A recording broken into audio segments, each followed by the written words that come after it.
Assalamualaikum warahmatullahi wabarakatuh. Saya Panji Sahfitra NIM 2402035 dari Program Studi Agroteknologi Institut Teknologi Perkebunan Pelalawan Indonesia. Video ini membahas sel tumbuhan yang diampu oleh Ibu Salmiati M.Pd, Ph.D. Organisme, baik yang tergolong tumbuhan ataupun hewan disusun oleh berbagai macam sel. Setiap sel tersebut sesungguhnya merupakan unit fungsional dan struktural dari bentuk hidup. Semua fungsi kehidupan diatur dan berlangsung di dalam sel, karena itulah, sel mampu melaksanakan aktivitas hidup secara otonom seperti organisme yang kompleks umumnya dengan syarat seluruh kebutuhan hidupnya terpenuhi. Karena sel merupakan struktur yang mendasari semua struktur kompleks pada tumbuhan, maka materi tentang sel ini berperanan penting pada mata kuliah botani dasar ini. Apapun yang terjadi pada sel akan mempengaruhi baik secara langsung atau tidak langsung kehidupan dari tumbuhan tersebut. Selain itu, materi tentang sel terlebih sel tumbuhan sangat menarik untuk dipelajari. Bagaimana sejarah struktur sederhana ini disebut sel? Bagaimana struktur dasar sel pada organisme? Apa saja zat-zat penyusunnya serta benda-benda hasil metabolisme yang bisa ditemukan di dalam sel tumbuhan tersebut? Tujuan praktikum 1. Menjelaskan struktur umum sel tumbuhan serta menggambarkannya secara skematik. 2. Menjelaskan bagian-bagian dinding sel. 3. Menjelaskan organel yang terdapat dalam sel terutama komponen protoplasmik seperti inti, kloroplas, dan plastida lain, aliran sitoplasma.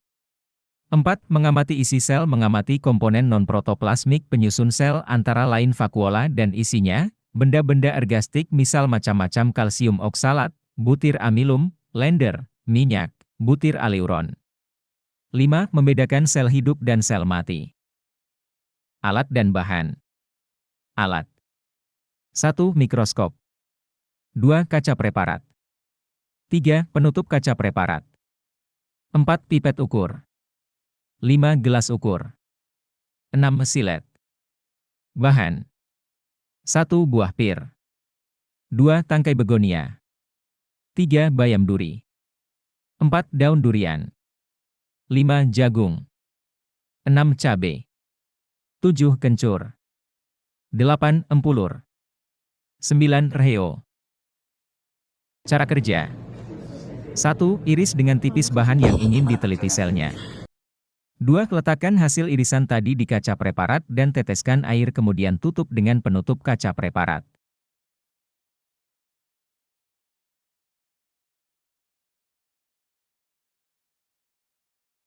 3. Letakkan kaca preparat di mikroskop kemudian sesuaikan dan amati.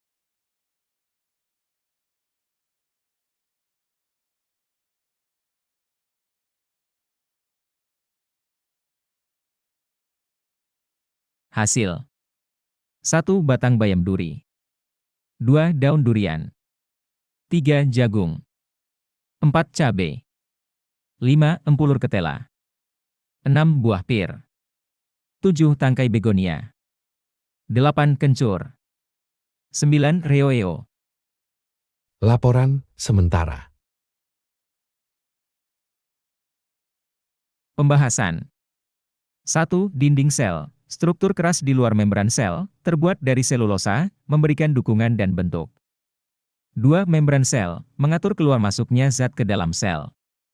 3. Vakuola sentral, kantong besar yang menyimpan air dan nutrisi, mempertahankan tekanan turgor. 2. Membran sel 4. adalah lapisan Kloroplas, tipis yang organel berada tempat di dalam dinding fotosintesis, sel, mengandung mengatur klorofil. keluar masuknya 5. zat-zat Nukleus, seperti air, pusat pengendali nutrisi, sel yang mengandung dan ion DNA. ke dalam dan luar sel. 6. 3. Retikulum Vakuola sentral. endoplasma, Vakuola terlibat adalah dalam kantong sintesis besar yang protein dan dipenuhi lipid. cairan, berfungsi 7. untuk Badan Golgi, menyimpan air, memproses dan mengemas nutrisi, protein dan serta produk lipid. limbar. Pada sel 8. tumbuhan, Mitokondria, vakuola pusat seringkali produksi sangat energi, besar ATP, dan membantu melalui respirasi mempertahankan seluler. tekanan turgor. 9. Yang penting untuk Sitoskeleton, jaringan mempertahankan serat yang bentuk memberikan sel dukungan dan mendukung menjaga bentuk sel. proses osmosis. 10. Plasmodesmata, saluran yang menghubungkan sel-sel untuk transfer materi. Kesimpulan dari praktikum mengenai sel tumbuhan adalah bahwa sel tumbuhan memiliki ciri-ciri khas yang membedakannya dari sel hewan, seperti adanya dinding sel yang kokoh, vakuola yang besar, dan kloroplas yang berperan dalam proses fotosintesis. Pada pengamatan mikroskopis, sel tumbuhan menunjukkan bentuk yang lebih teratur dengan dinding sel yang terlihat jelas, serta bagian-bagian seperti inti sel, nukleus, dan sitoplasma. Praktikum ini membantu memahami struktur sel tumbuhan secara lebih mendetail serta fungsinya dalam menjaga kekuatan, penyimpanan air, dan produksi energi melalui fotosintesis.